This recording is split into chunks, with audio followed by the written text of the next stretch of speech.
Assalamualaikum warahmatullahi wabarakatuh. Salam sejahtera untuk kita semua.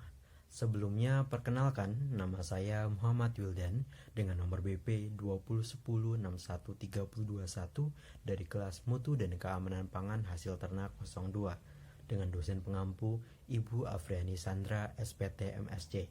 Pada kesempatan ini saya akan membahas mengenai pemalsuan terhadap produk pangan hasil ternak, di mana yang dimaksud dengan pemalsuan adalah karena adanya benda asing yang disengaja ditambahkan pada produk pangan dengan maksud untuk menambahkan volume atau untuk menutupi mutu yang kurang. Dan tentunya ini dapat dikategorikan sebagai penipuan dan dapat dituntut secara hukum ke pengadilan. Selanjutnya, mari kita lihat terlebih dahulu video kasus yang pernah terjadi di sekitar wilayah saya, yaitu wilayah Bogor, Jawa Barat, yang telah saya kutip dari tayangan berita Kompas TV. Para pelaku sengaja mengoplos daging babi hutan dengan daging sapi dan ayam untuk bahan baku bakso dan juga cilok. Untuk memutuskan rantai peredaran daging babi hutan, jajaran kepolisian Polres Bogor mengembangkan kasus dengan menangkap pemasok daging babi hutan yang didatangkan dari Sumatera. Pemasok ditangkap saat akan melakukan pengiriman ke wilayah Bogor. Ratusan daging babi hutan dan juga sebuah kendaraan disita petugas. Para pelaku kini mendekam di tahanan Polres Bogor dan terancam hukuman 5 tahun penjara dan denda sebesar 2 miliar rupiah. Polisi meminta masyarakat selalu waspada dalam membeli daging, terutama jelang Idul Fitri. Tersebut dijual dengan harga sekitar 40 sampai 50 ribu. Memang di bawah harga pasaran. Pada berita tersebut, kita dapat melihat adanya kecurangan dan pemalsuan yang beredar di lingkungan masyarakat, khususnya daerah Bogor, Jawa Barat. Dalam hal ini, tentunya akan menimbulkan ketidaknyamanan bagi para konsumen. Seperti halnya dalam berita tersebut, ada kecurangan terhadap pembuatan produk bakso dan cilok yang seharusnya memiliki bahan utama daging, baik daging sapi maupun daging ayam. Namun, hanya karena ingin mendapatkan bahan dengan harga yang relatif lebih murah, sehingga pihak tersebut berani untuk mengganti bahan dasar makanan tersebut yang awalnya dari daging sapi menjadi daging babi, tanpa memikirkan konsumennya.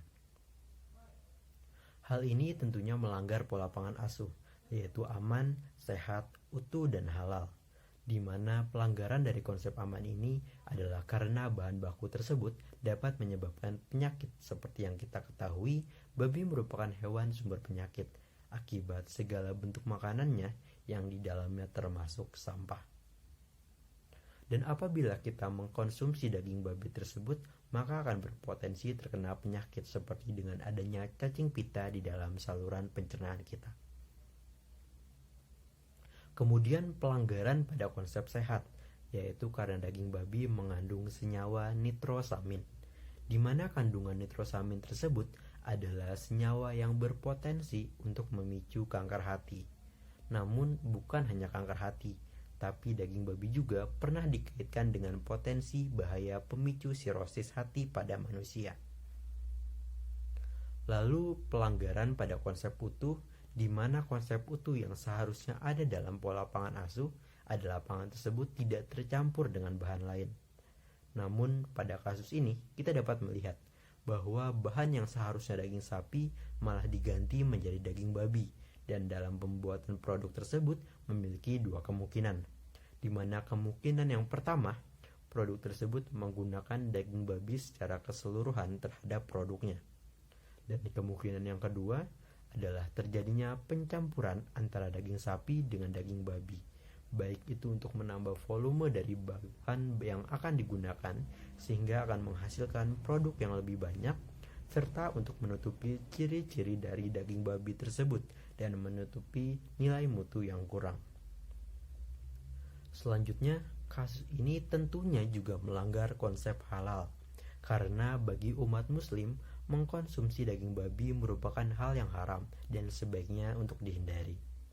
Serta tidak menutup kemungkinan bahwa media alat yang telah digunakan untuk memasak daging babi tersebut akan dipergunakan untuk memasak produk lain, sehingga akan menyebabkan produk tersebut menjadi tidak halal juga. Sehingga kita harus lebih berhati-hati dalam memilih makanan yang akan kita konsumsi. Untuk membedakan bakso yang memiliki bahan dasar berupa daging sapi dan juga daging babi, perbedaannya bisa kita lihat dari beberapa hal berikut ini. Seperti kenampakan warna dari bakso tersebut. Bakso yang berasal dari daging sapi akan memiliki warna coklat muda yang cerah, sedangkan bakso yang berasal dari daging babi cenderung memiliki warna yang lebih pucat, karena pada dasarnya daging babi berwarna sedikit lebih putih jika dibandingkan dengan daging sapi yang memiliki warna kemerahan. Dan jika dilihat dari teksturnya, bakso dengan bahan baku daging sapi memiliki tekstur yang halus, bersih, lembut, tidak kenyal, dan tidak berlendir. Sedangkan bakso dengan bahan baku daging babi akan memiliki tekstur yang lembut, kenyal, kasar, serta berminyak, karena kadar lemak pada babi cukup tinggi jika dibandingkan dengan sapi. Kemudian dampak dari kasus ini tentunya tidak hanya selalu merugikan konsumen saja, tetapi ada kalanya produsen juga dapat dirugikan apabila produsen tersebut tidak mengetahui cara membedakan daging babi dengan daging sapi. Di mana perbedaannya yaitu dari segi warna, daging sapi berwarna merah tua, sedangkan daging babi berwarna merah muda dan lebih pucat. Lalu lemak sapi berwarna putih, sedangkan lemak babi berwarna kuning, krem ataupun putih tulang. Kemudian lemak pada sapi teksturnya padat dan mudah dipisahkan dari dagingnya, sedangkan lemak babi bertekstur basah, lengket dan bergabung dengan daging sehingga relatif sukar dipisahkan dari dagingnya. Namun kecurangan dalam produk bakso ini tidak hanya terjadi ketika ada campuran bahan lain seperti daging babi saja, melainkan tetap ada kemungkinan adanya bahan lain seperti daging tikus ataupun sejenisnya, maupun dalam media pemasakannya yang bekas digunakan untuk memasak produk babi serta penggunaan minyak babi. Mungkin sekian yang dapat saya sampaikan. Mohon maaf bila ada kesalahan kata dan kalimat. Saya ucapkan terima kasih. Billahi taufiq wal hidayah. Wassalamualaikum warahmatullahi wabarakatuh.